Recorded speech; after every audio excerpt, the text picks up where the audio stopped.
বাংলাদেশের সব এমপি গুলো যদি নামাজ হইতো, তার লগে যে 30-32টা চলে গেটু মেটু স্ক্রু টাইট মাইট সবগুলো নামাজ হইতো।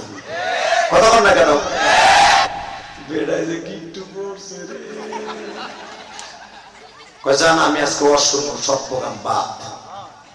আমার জীবনে যত ব্যস্ততার ভিতর দিয়ে হোক, এইভাবে আমি ওয়াজে বসি, আমি বলবো বিশ্বাস করেন, এই কোরআন হাতে নিয়ে বলছি, কোরআন হাতে নিয়ে বলছে এমপি পদপ্রার্থী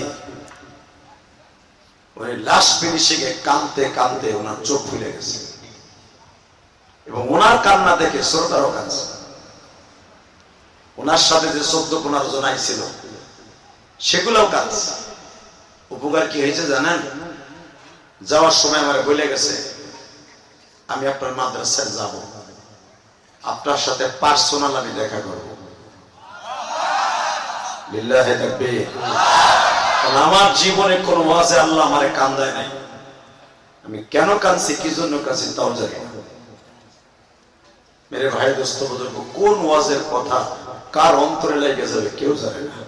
তবে মনে রাখবেন, যে ওয়াজের মাঠে বসছেন, যারা পিছনে আছেন সামনে আছেন, এই কোরআন হাতে নিয়ে বললাম, একটা মিনিটের দাম যদি আপনার ব্যবসায়ী ক্ষেত্রে এত দামি হয়, আখিরাতের জন্য আপনার একটা মিনিটের দাম আছে না নাই?